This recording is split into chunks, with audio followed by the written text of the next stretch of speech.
Hello, BookTube. Welcome back to the History Shelf. I am Peg. And gosh, it seems like it's been forever since my last video. As you know, things are kind of busy around here as we prepare to sell the house. Still, as you can see, I have not packed up any of these books yet. They'll be the final things to go. Yeah, things are moving along. We're getting closer. I'm still waiting for my new countertops to arrive. I'm hoping by May 15th or so, they'll be in and we can start getting this place listed. It's going to be a busy summer if that's the case. But anyway, welcome back to the History Shelf. I've also been busy reading a lot. I haven't done a current reads. I've kind of been putting together videos for you guys of new books. And I know you guys love book hauls and you like seeing them, but please know that I am reading a ton. I just haven't showed you yet. But I've been writing book reviews. I'm on deadline for several different books. Yeah, it's been really great. I mean, my book reviewing has really expanded for several different well-known publications, actually. So we'll see. That's kind of in process. I've got a couple that I'm reviewing or in the process of reading and reviewing. But my most recent review is up at Open Letters Review on The Crown in Crisis. Countdown to the Abdication by Alexander Larman. Fantastic book. I will link that review down below. Check out Steve's Open Letters Review site. And also, you know what? If you feel like you want to try your hand at reviewing, that's where I started. And so thank you, Steve. And, talk to Steve. See if you want to, review a book. See if that's something you enjoy doing. It's a great place. It's a great place to learn and read some of the other reviews on there. Anyway, that's my little PSA announcement. But I've been really busy reading, writing, plus my day job. I mean, that really takes up most of the time. And now the house stuff. So anyway, but you know what? But books still keep arriving in the mail. So I thought I'd show you. In this case, I have received a ton of new military history releases, new titles from Casemate publishers, which, as you know, if you watch this channel regularly, they're one of my favorite military history publishers. And boy, I get a review copy on just about anything that I'm interested in, and it's fantastic. Yeah, I don't even know which one to begin with here. They're also fantastic. Actually, and a couple came from Green Hill Books, which is affiliated with Casemate Publishing as well. But, I'll provide both links to those publishers below so you can check them out. But yeah, I got a stack that have accrued over the last, month or so. Look at that. So let's just go through it. And if you're a military history fan, you'll probably enjoy this video. If not, check out another video where I do fiction or mysteries or general history. But this is military history right here, right now on the History Shelf. Okay. Let me see. We're all set up here. Okay. So a lot of these books have the glossy cover, so you might get a glare, but let's just try to do this. I've been building up my my library of Vietnam books, like keyhole histories on specific battles, really getting into specifics. And this is a brand new release that I'm very much looking forward to. And this is Courage Under Fire, the 101st Airborne's Hidden Battle at Tam Key, or Tam Kai, by Ed Sherwood, Lieutenant Colonel, U.S. Army, retired. So again, this is going to be one of those books that goes in depth into a single battle. Let me give you a little synopsis here. Courage Under Fire is the first book published about Operation Lamar Plain. After 50 years, the story of the renowned 101st Airborne's major offensive near Tam Key, South Vietnam, remains largely unknown. Fighting at Tam Key by the 1st Brigade began May 15, 1969, while the 101st 3rd Brigade battled on Hamburger Hill, and I'm sure a lot of you have heard of that. The political consequences of Hamburger Hill's high casualties caused Lamar Plain and its high casualties to remain classified and undisclosed. Decades later, the fighting at Tam Key is mostly forgotten except by those who fought there. Sherwood's superb research of now declassified records uncovers how such a large battle could remain hidden and undisclosed, but that is not the heart of his story. His focus is on the courage and commitment of the young infantry soldiers who fought. Many were sons of World War II and Korean War veterans. They had a legacy to uphold, to honor their families, the 101st Airborne, and their nation. Most of all, in the crux of battle, they would not let their fellow soldiers down. Courage Under Fire uses actual battle records and eyewitness accounts to follow, quote, Never Quit, unquote, Delta Company and its sister companies through 28 days of continuous combat at Tam Key. Delta Company's young infantry soldiers live up to their motto despite increasing casualties, a tough enemy, harsh battlefield conditions, and loss of leaders. For all who fought at Tam Key, or Tam Kai, their bravery and devotion to duty in an increasingly unpopular war is worthy of remembrance. With veterans of Tam Kai now growing older and fewer in number, it is past time to tell their story. And I agree. So I have looked through this book, and so it's very it's not like a very generalized history. I mean, it gets in lots of acronyms, and it expects you to kind of know the breakdown of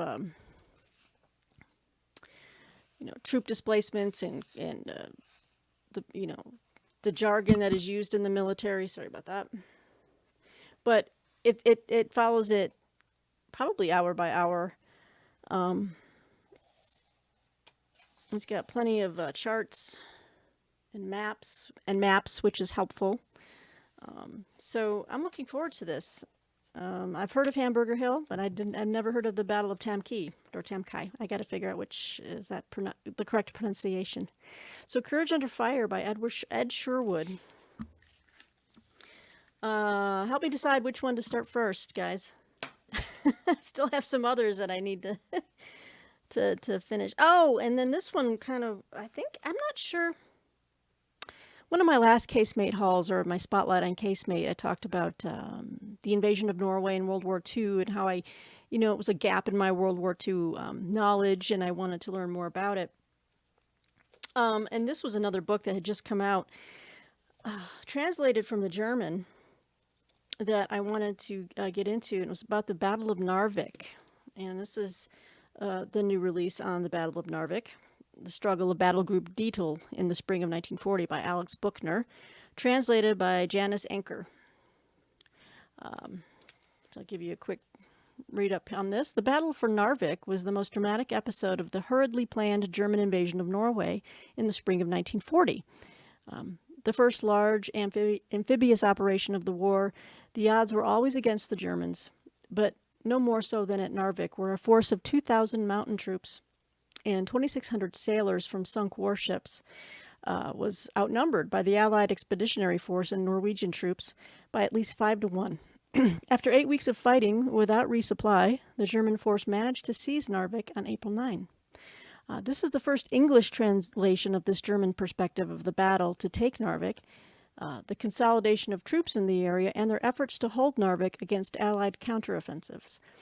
Written in the late 1950s, it is very much a book of its time, but offers a coherent overview of the engagements in the area around Narvik, the experience of the German troops, and the challenges they faced. So, written in the 50s, so I'll be curious, and written in German from the German perspective. So, yes, please. I'm really intrigued by that. As always, very detailed maps with Casemate Publications. They never skimp on any of that. Let's see what else.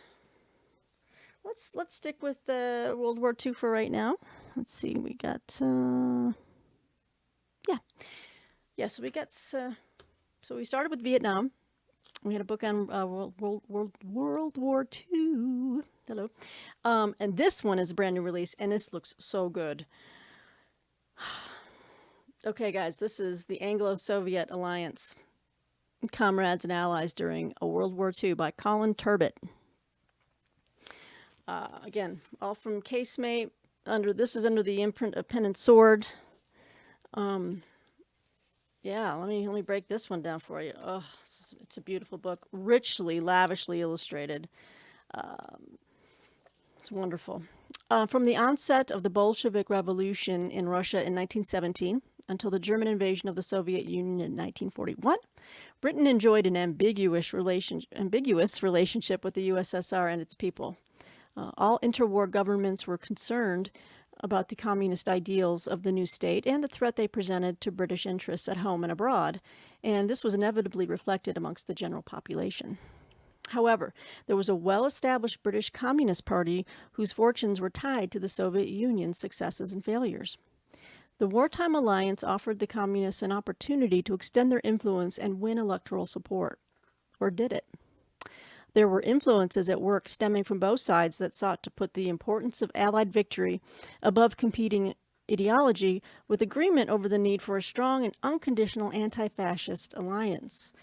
Compromises were made and relationships formed that would have seemed strange indeed to the pre-war observer. There were, however, tensions throughout the period of the war.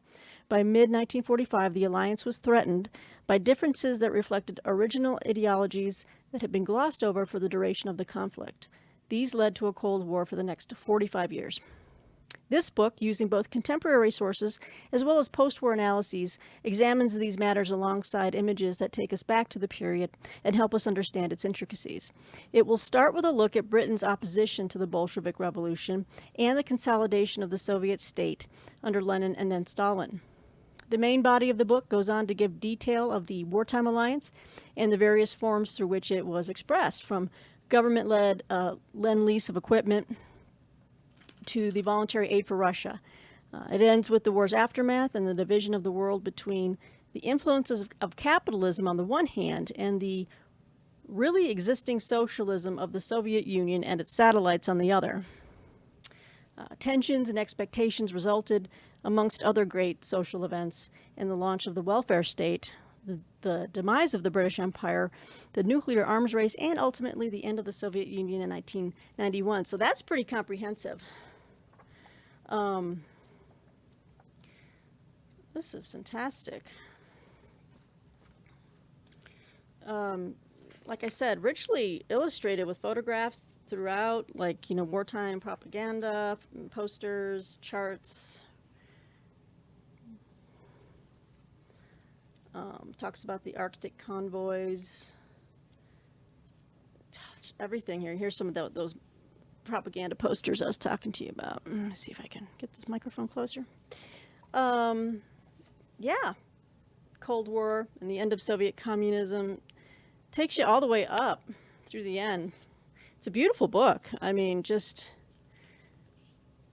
is just fantastic. This just came out. Yeah, 2021. So I don't know, this might be a front runner. So I'd love you guys' input. Let's get some help from me below in the comments after you see all these books. Let me know which one you think I should read first, and then come back and talk to you about. Oh, and here's another book that was kind of World War II related, and has a nice focus on women, which we don't hear too much about in World War II, but they played a big role. I'm sure a lot of you have seen is it BBC or somewhere on Netflix or something, but it was about the Bletchley Park Circle. And this one is all about the Bletchley Park's secret source, Churchill's Wrens and the Y Service in World War II by Peter Hoare.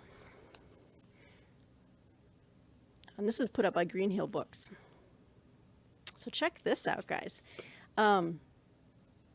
This is a unique new perspective on the Allied war effort during World War II.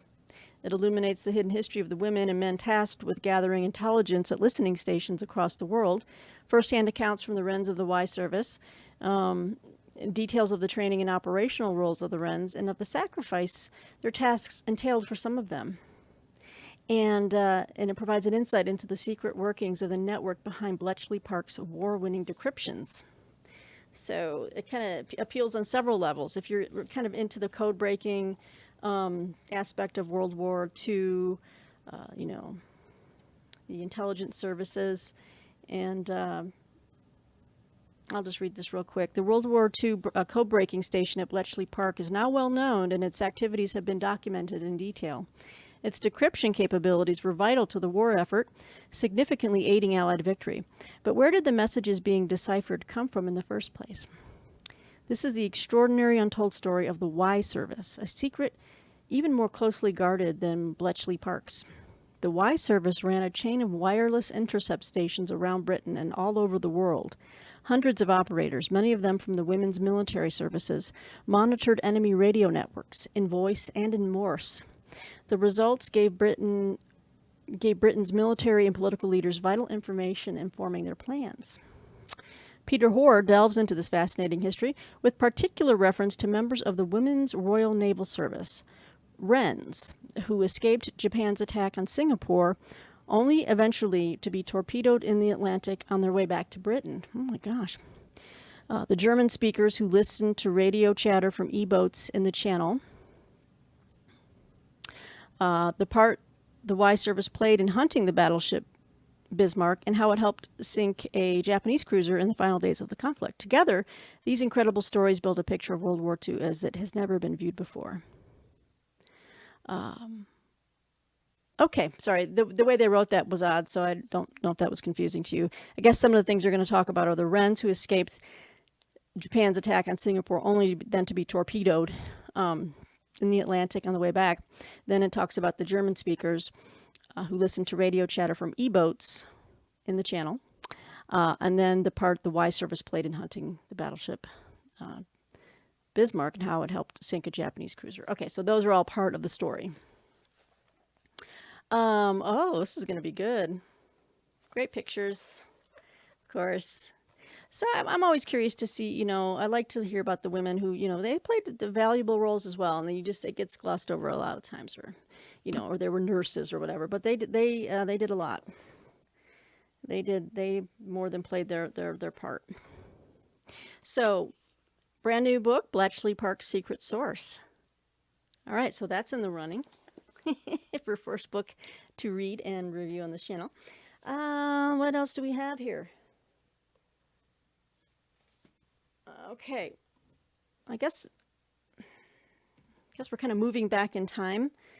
Although one of these is, let's do this book, which is more current, and then we'll continue our move backwards in time with these themes, these topics. I saw this and I was very intrigued, and I did ask to get a copy of this so I could take a look. I find it interesting. In light of Prince Philip's funeral and just seeing the various military units and, branches of service involved, I recognize that I don't know enough about the different branches of service of, Britain. They just have such a storied history, and there's a mixture of British, Scottish, North Ireland. I mean, there's just all these different, Wales. There's just an influence there in all these different branches, their uniforms, what they represent. I'm just fascinated by it. I just wanted to learn more about the British Army in general, for one. And this is a brand new release, and it's all about the British Army.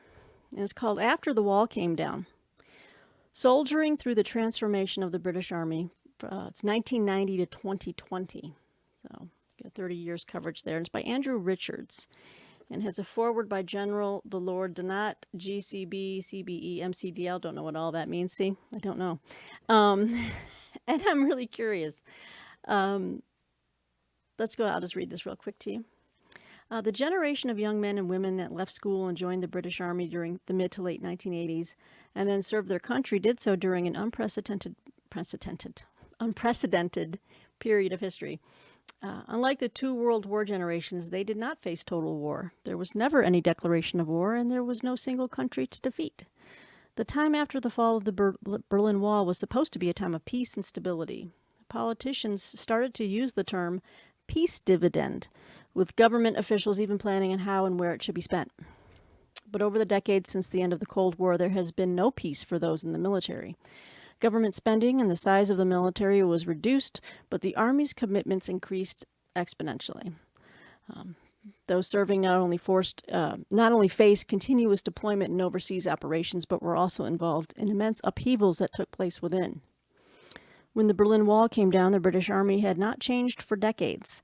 The ending of the Cold War, combined with a technological revolution, a changing society at home, and new global threats means that the Army of the second decade of the 21st century is unrecognizable from the one that retiring soldiers joined in the late 1980s. Told by one of their own, this is the story of the soldiers who have served through the transformation of the British Army since the end of the Cold War. That just sounds fascinating to me. I love it. It's about less than 200 pages. And in a sense, it's, it's a history, but it's written by one, so it's almost like a memoir in a sense of, what they, this particular soldier has gone through. General, but takes you through. It even has chapters on, overstretch in the home front, Northern Ireland, changing role of women in the Army. It has a chapter on 9/11, the invasion of Iraq. So, I'd like to read more than just American military history. I enjoy reading about other countries' experiences when it comes to global commitments, not only just defending the country, but, how that takes them overseas and how they interact with other alliances. So After the Wall Came Down sounds fantastic. And again, it's a slim read, so I could probably went through this one pretty quick. Again, I'm going to remind everyone at the end to let me know what is of most interest and what you think I should read first. Okay, now this one's a bit of a chunkster. But I'm excited, and it's like a nice, big, fat, oversized kind of nice. Oh, it's going to be a read. But I realized, you know what? I want to know more about this. This is going back in time. Talking about the Jacobites. And this is Fight for a Throne. Look at this big book. The Jacobite 45 Reconsidered by Christopher Duffy. Sorry for the glare. This is put up by Helion. That's the imprint, but it comes from Casemate. Look at this, beautiful back there too. But it's a nice, kind of like an oversized paper, soft cover. So the pages are very wide. The print goes all the way across like that. Is very, it's going to be a big read. Oof. Didn't have where's the pub sheet for this? I don't have it. I don't want to read this entire thing for you, but the bid of Bonnie Prince Charlie and his Jacobites for the throne of Britain has never lost its grip on the popular imagination. In July 1745, he and a tiny group of companions arrived in Scotland.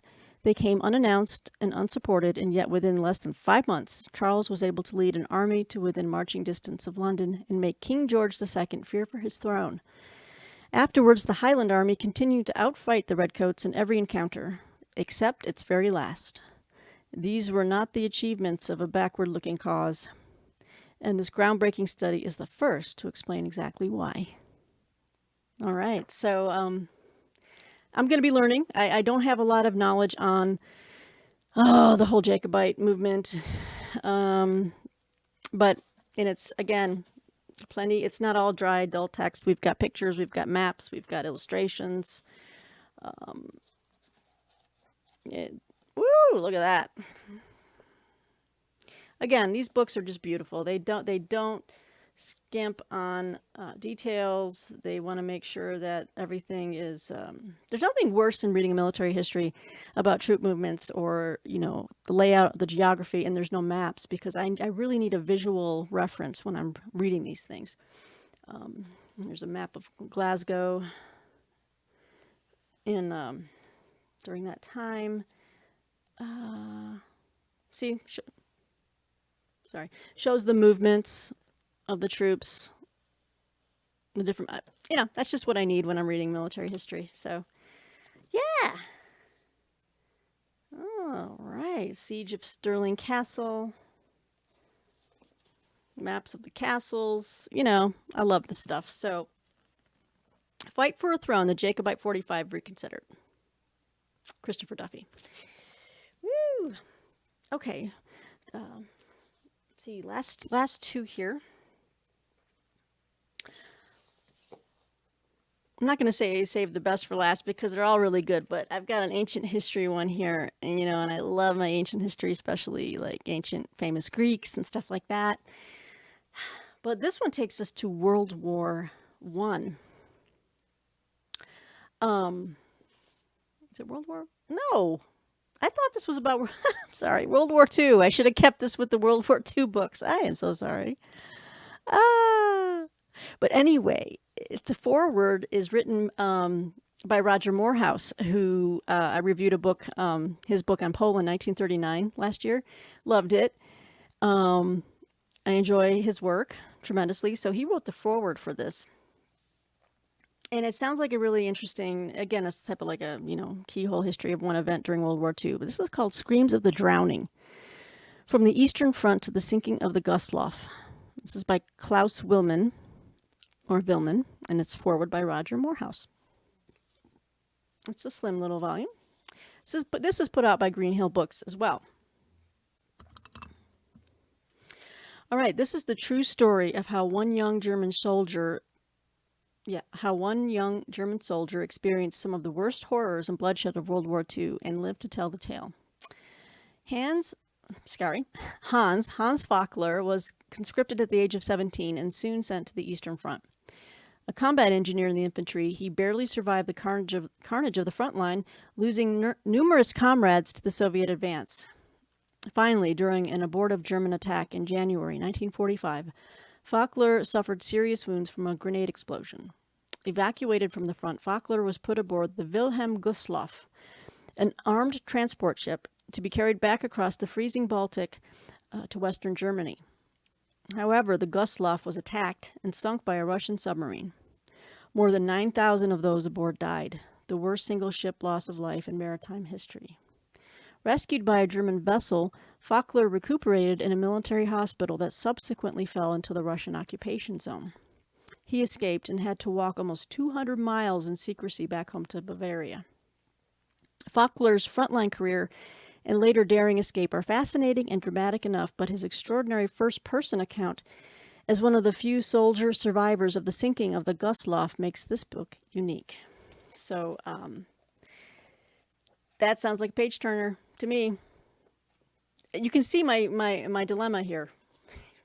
Which one do I start first? But yeah, the title itself is very evocative and chilling. Indeed. Screams of the Drowning. It's about Hans Fakler's experience. So I'll also put it Green Hill Books, but you can get it through Casemate. All right, so the final book, it's a pen and sword imprint. And one of my favorite guys, one of my favorite famous Greeks, when I saw that this was coming out, are you kidding? I did request this big time. Got color inserts, color pictures, and illustrations in the inside. This is my boy, Themistocles, The Power Broker of Athens by Jeffrey A. Smith. Again, these are all brand new releases. Let's take a look here. Let's see.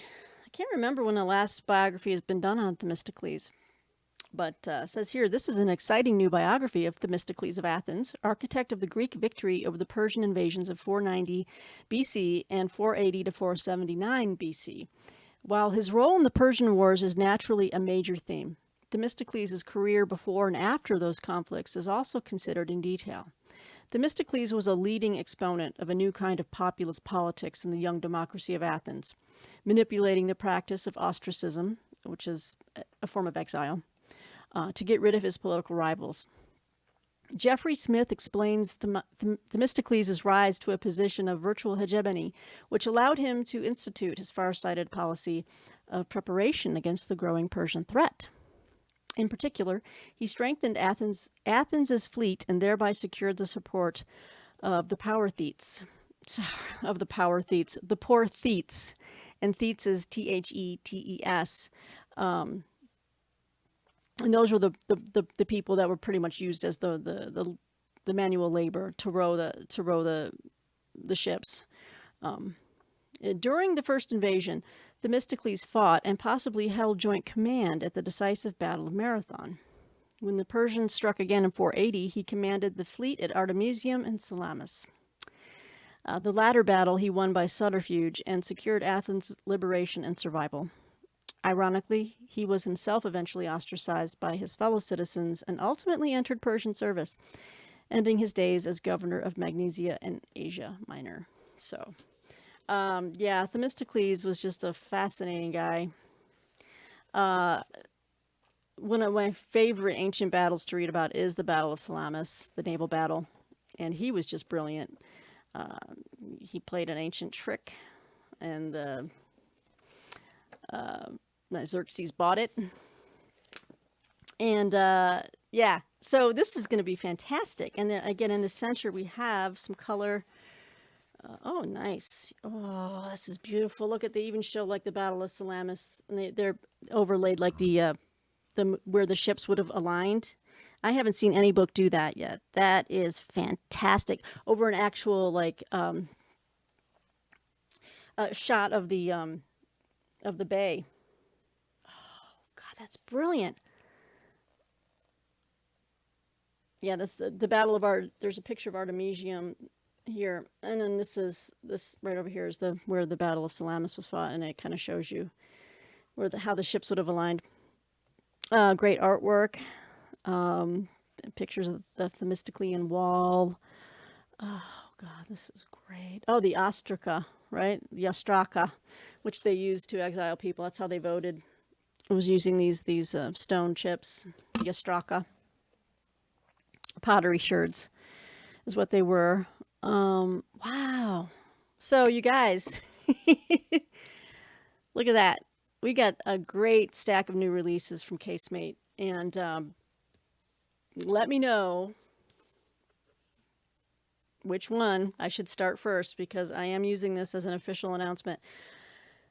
The most votes for whatever book, that's the one I'm going to start reading next, and I will report back on this channel. And of course, I'm going to be working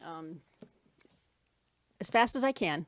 I can't guarantee I'm going to have this thing done in 2 weeks or anything like that with everything else I'm doing, but you know, I like to be able to report back on books that you might particularly want me to read and talk to you about. So I'll just kind of show them to you one more time.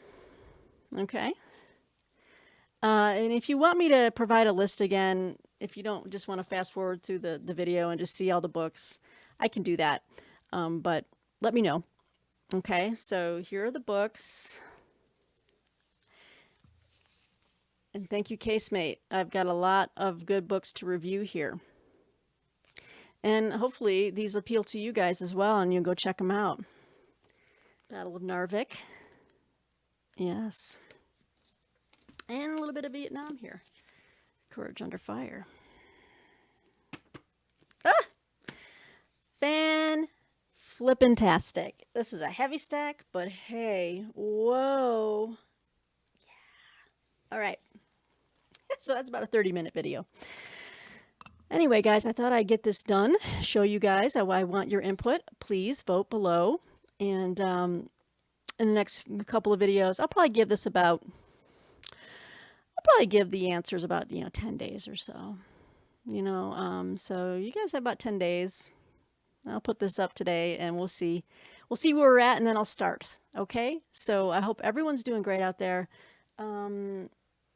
Of course, I know I have more books to show, but I still want to do a current reads video or kind of just tell you about things I've read recently.